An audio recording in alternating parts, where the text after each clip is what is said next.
자, 오늘은 고린도 후서 1장 12절에서 2장 11절까지 말씀을 중심으로 같이 이야기를 좀 나눠보려고 합니다. 우리가 잘 아는 대로 사도 바울의 눈물의 편지라고 적혀 있는 본문을 통해서 고린도 교회에 대한 사도 바울의 관계 회복의 열쇠가 뭐였는지를 좀 살펴보려고 합니다.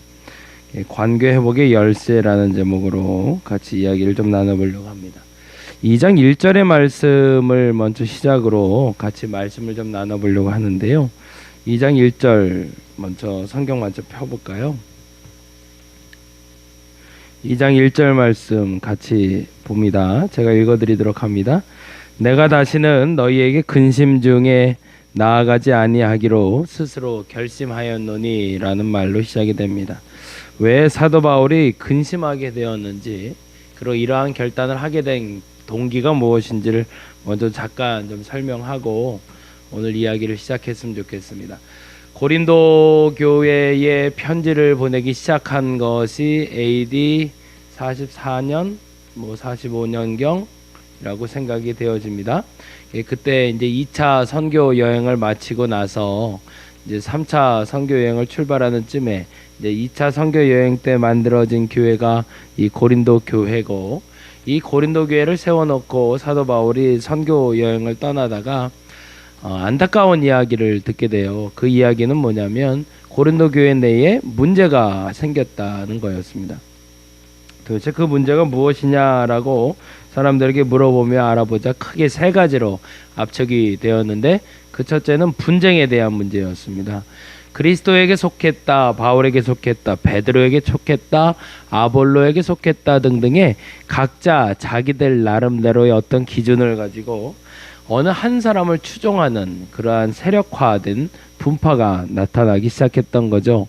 그래서 그거에 대한 이야기를 첫 번째로 다루기 시작했고, 두 번째는 음행 혹은 도덕에 관련된 문제에 대해서 거론하기 시작했습니다. 심지어는 한 남자가 아버지의 아내를 취하는 얼토당토하지 않은 일까지도 벌어지는 성적인 타락에 대해서 한번 다시 점검해주고, 그것이 얼마나 잘못된 도리인지를 알려주고 있죠. 그리고 도덕적으로 가르침을 제시하고 있고, 마지막 세 번째로는 예배에 대해서 이야기합니다. 그래서 성만찬에 대한 규례, 그리고 예배할 때의 모습, 그래서 그 예배할 때 나타나는 현상 중에 방언이라던가 예언이라던가 그 각양각색의 은사가 나타날 때 그 은사에 대해서 어떻게 우리가 설명하고 이해해야 될지에 대해서 구차하지 않게 아주 명료하게 잘 설명하고 있는 게 바로 고린도 전서입니다. 그래서 이 고린도 전서를 읽으면서 우리는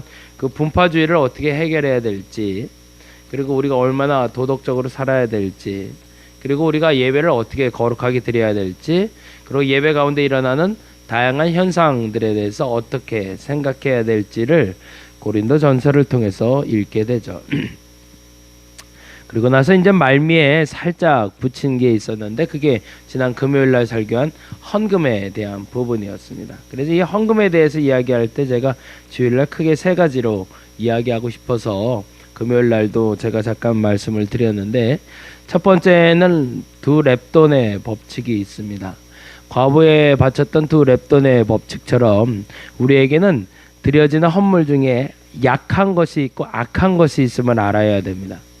어떤 것은 약해서 작게 드릴 수밖에 없고 적게 드릴 수밖에 없는 것이 있는 반면에 악해서 적게 드리는 경우가 있습니다. 그것을 우리는 인색함이라고 얘기하죠. 헌금에 대한 기준을 말하고 있습니다. 잘 생각해 보세요. 다시 한번 점검합니다. 첫째, 헌금을 할 때는 두 렙돈의 법칙이 있다. 약하게 드리는 것이 있고 악하게 드리는 것이 있다. 적은 예물이라 할지라도 비록 약하지만 귀하게 사용되는 예물이 있고, 헌금 중에 비록 약하지만 악하게 사용하게 되는 방법이 있다. 만일에 그가 부유함에도 불구하고 적은 예물을 하나님께 드림으로 인색함을 드러냈다면 그것은 악한 것이 되지만, 본인이 가진 것이 그 한계가 있고 그 한계를 인정하며 최선으로 드린 그 약한 예물에 대해서는 하나님이 기뻐 받으신다라는 이야기를 첫 번째로 드렸고요. 두 번째 만나의 법칙에 대해서 말씀을 드렸습니다. 이 헌금의 법칙입니다. 하나님은 우리의 필요를 채운다라는 게 기준입니다. 얼만큼 채우냐? 각 사람의 필요에 따라 채우고 계신다. 어떤 사람은 적게, 어떤 사람은 많이, 어떤 사람은 부유하게, 어떤 사람은 가난하다 여길 정도로 채울 때가 있습니다. 그것이 만나의 법칙입니다. 아침에 일어나 본인이 일한 만큼 거둘 수 있습니다. 매일 양식이 주어집니다. 그리고 한 주에 쉼을 허락한 그 안식일에는 그 일주일간의 수고와 노력을 기쁨과 나눔으로 보낼 수 있는 것이 만나의 법칙입니다. 수고하지 않는 자가 거둘 수 있는 게 만나가 아닙니다. 수고하는 자가 만나로 거두는 겁니다. 교회에서 놀고 먹는 사람이 있어서는 안 됩니다. 수고한 만큼 거둬야 됩니다. 그게 만나의 법칙입니다. 근데 더 중요한 법칙이 있습니다. 만나는 마지막 날까지 남아있는 것이 아니라는 겁니다. 보다 정확히 말하면 만나는 많이 거둔 만큼, 적게 거둔 만큼 남는 것이 아니라 많이 거둔 사람도 적게 거둔 사람도 모두가 똑같이 가질 수 있는 것이 만나입니다. 그것이 만나의 법칙입니다.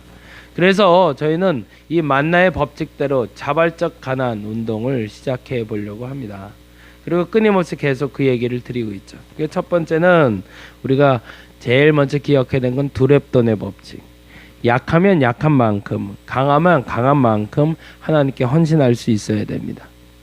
두 번째요, 만나의 법칙이 있습니다. 여러분의 것을 인정하고 마음껏 누리시기 바랍니다. 가난한 만큼, 부한 만큼 하나님이 여러분에게 채워주시는 만큼 누릴 수 있는 자격이 여러분에게 부여되어 있습니다. 그러나 더 중요한 것이 있습니다. 만나의 법칙의 마지막 부분이기도 하고 재물의 마지막 법칙이기도 하는 가난한 자발적 가난의 법칙을 여러분 지켜낼 수 있기를 바랍니다. 그 자발적 가난의 법칙은 고린도 전서 16장 3절에 나온 법칙으로 교회를 부유하게 하는 것이 아니라 필요에 따라 나눠주는 법칙을 얘기합니다. 그래서 16장에 이렇게 얘기했죠. 16장 2절에 고린도전서 16장 2절인데 매주 첫날에 너희 각 사람의 수입에 따라 모아두어서 라고 되어 있습니다. 그러니까 가정에 모아놓지 교회에 모아놓지 말라는 얘기입니다. 교회를 부유하게 하면 죄가 됩니다. 교회가 부유해지지 않고 교회는 필요에 따라 나눠주는 공급처가 될 수 있도록 여러분이 만들어 주시기 바랍니다. 저도 그래서 앞으로 그렇게 얘기할 겁니다. 교회가 필요한 것이 아니라 교회를 통해서 필요한 것에 공급될 수 있도록 여러분에게 물질을 요청할 겁니다. 그럴 때마다 필요를 공급할 수 있도록 여러분의 물질을 모아주시기 바랍니다. 여러분의 가정에 모아주시기 바랍니다. 교회로는 가져오지 마시기 바랍니다. 하나님의 필요에 따라 공급해 주시는 은혜만큼 여러분이 넉넉히 누리시고 그것이 만나의 법칙이니까. 그러나 이 만나의 법칙에 위배될 만큼이 아니라 넘치는 은혜를 허락했을 때 그것을 축적해 놓으셨다가 그 어느 시점에 교회가, 보다 정확히 말하면 교회를 통해서 필요를 요청할 때 그 물질을 여러분이 교회로 공급해 주시길 바랍니다. 그러면 저도 그 교회로 공급된 물질을 공급된 만큼 그리고 필요에 따라 나누는 역할을 하도록 하겠습니다. 잘 기억하세요. 첫 번째는 두렙돈의 법칙, 두 번째는 만나의 법칙, 세 번째는 축적된 것에 대한 자발적 가난의 법칙. 우리 교회가 그렇게 운영되기를 원합니다. 첫 번째, 고린도 교회를 통해서 말했던 그 분쟁이 우리에게는 없어야 되고요. 그리고 두 번째, 도덕적으로 건강해야 되고요. 세 번째, 예배가 바로 서야 되고, 네 번째, 헌물에 대해서 건강한 교회. 그 교회가 고린도 교회가 되었으면 좋겠다라는 바람에서 고린도전서를 바울이 썼고, 그 편지를 받은 우리도 그렇게 살기를 원한다는 얘기입니다. 근데요, 문제는 뭐냐면 이렇게 곡해되지 않게 마음의 중심을 다해서 설명하면 그냥 고지고대로 딱 듣고 그냥 그대로 살아주면 좋은데 6개월 정도가 흐르고 나니까 고린도 교회엔 문제가 발생을 했습니다. 첫 번째, 고린도 교회를 세울 때 만났던 바울과 이 두 번째 편지를 받았을 때의 바울을 생각하며 고린도 교회 사람들의 마음이 변했던 겁니다. 근데 아마도 그 사실에 대해서 성경은 그렇게 이야기하고 있습니다. 거짓 사도들이 들어왔다.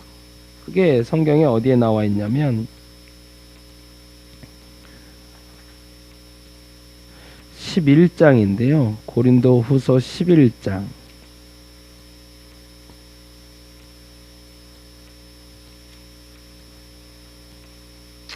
4절 말씀입니다. 이렇게 돼 있어요. 만일 누가 가서 우리가 전파하지 아니한 다른 예수를 전파하거나 혹은 너희가 받지 아니한 다른 영을 받게 하거나 혹은 너희가 받지 아니한 다른 복음을 받게 할 때는 뭐라고 돼 있죠? 너희가 잘 용납하는구나 라고 되어 있습니다. 그럼 무슨 말이에요? 사도 바울이 편지하고 사도 바울이 다녀간 다음에 거짓 사도들이 왔는데 그들이 다른 예수를 전파하고 다른 영을 전파하고 다른 복음을 전파하는데 그걸 그들이 쉽게 받아들였다는 겁니다. 그리고 또 문제가 된 게 있습니다. 10장 10절인데요. 고린도 후서 10장 10절에 보니 이렇게 되어 있습니다. 그들의 말이 그의 편지들은 무게가 있고 힘이 있으나 그가 몸으로 대할 때는 약하고 그 말도 시원하지 않다.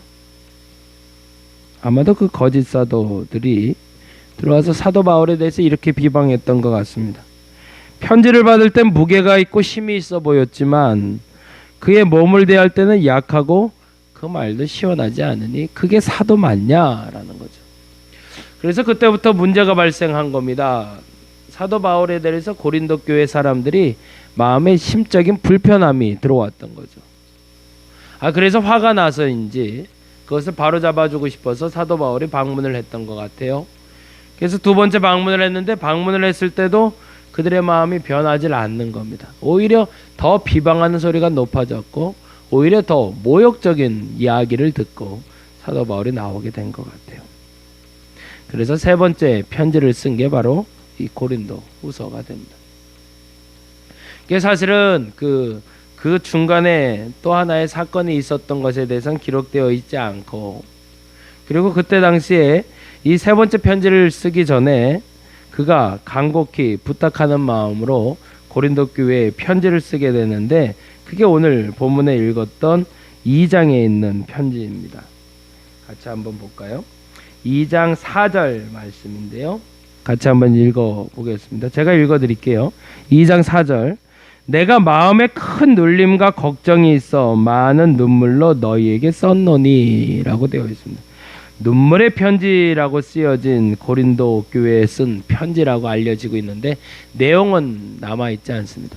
근데 한 가지 중요한 것은 고린도 전서를 쓸 때까지도 그렇게 신실한 마음으로 서로 하나가 됐고 그리고 그 분쟁에 대해서 해결하고자 그리고 그 예배의 문제, 도덕적인 문제, 재정의 문제에 대해서 좀 자유를 주고자 썼던 그 편지에 대해서 그리고 그 위에 거짓 사도가 들어와서 사도 바울에 대해서 비방하는 것 때문에 사도 바울에게 근심이 될 만큼 모욕적인 행사를 했던 고린도 교인들에게 눈물로 간곡하게 부탁하는 편지를 쓰게 된 겁니다. 왜냐하면 그의 말이 어눌하다고 했으니 또 가서 싸우게 되느니 보다 내가 진중하게 한 번 더 생각하고 편지를 써서 그들의 마음을 돌이키고 싶었던 거죠.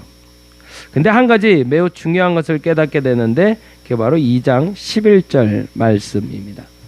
한번 봅니다. 이는 우리로 사단에게 속지 않게 하려 함이라 우리는 그 계책을 알지 못하는 바가 아니로다. 2장 1절을 보면 다시 한번 더 설명이 됩니다. 2장 1절과 2절입니다. 내가 다시는 너희에게 근심 중에 나아가지 아니하기로 스스로 결심하였노니 내가 너희를 근심하게 한다면 내가 근심하게 한 자밖에 나를 기쁘게 할 자가 누구냐라는 표현을 씁니다. 사도 바울은 깨달아 알았던 겁니다. 아하, 내가 지금 이 모욕적인 행사를 듣고 이 모욕적인 말을 들어서 어떻게 반응하는가에 따라서 기뻐할 놈이 있구나. 이 마귀라는 놈이, 사단이라는 놈이 기뻐하겠구나.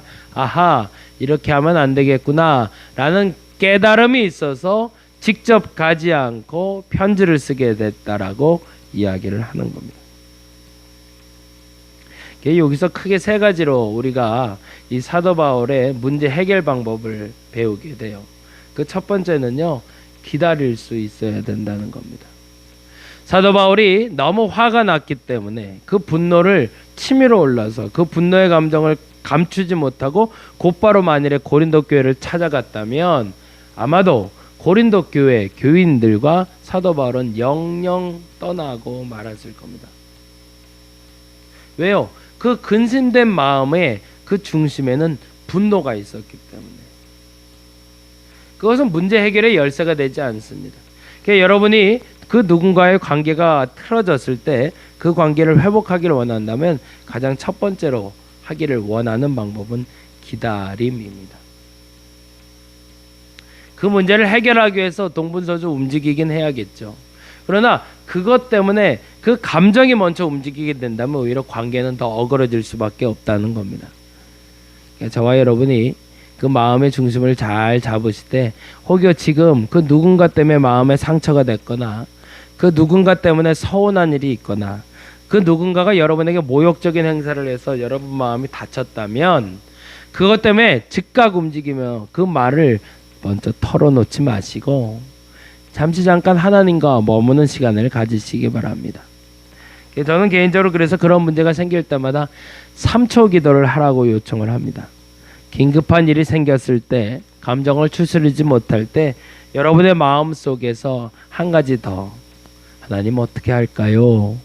라고 이 3초 기도로 잠깐 머물러 주신다면 여러분의 그 해결 방법이 분명하게 달라질 겁니다. 근데 문제는 그 해결 방법을 하나님께 먼저 여쭙기 전에 내가 먼저 움직이게 되면 100이면 100 모두 다 실패를 하게 됩니다. 교회를 개척할 때도 그런 마음이 있었습니다. 마음이 조급할 때가 많았거든요. 집을 언제 얻으면 되지? 교회를 어떻게 얻어야 되지? 지금 안 하면 안 될 것 같은데. 사실은 그런저런 생각 때문에 많이 고민도 하고 많이 마음도 급해지긴 했는데 지금 돌아서 생각해보니 그렇게 급하게 했던 일이라면 결코 좋은 결과를 가져올지 않았을 것이라는 걸 이제서 확신합니다. 급하게 서둘게 하는 것 결코 우리에게 득을 가져오지 않습니다. 기다릴 수 있어야 됩니다. 두 번째로 더 중요한 것이 있습니다. 이 편지를 쓰고 사도 바울은 눈물로 간절한 마음으로 진심을 담아서 편지를 썼다는 것도 중요하지만 이 진심을 담은 편지를 누가 전달했는가가 중요하다는 겁니다. 그 사람의 이름이 나오는데 그게 바로 13절입니다. 2장 13절에 보니 그 사람의 이름이 이렇게 기록되어 있네요. 내가 내 형제 디도를 만나지 못하므로 내 심령이 편하지 못하여 그들을 작별하고 마게도냐로 갔노라 라고. 이건 무슨 말이냐면 바울이 2차 편지인 이 눈물의 편지를 쓰고요.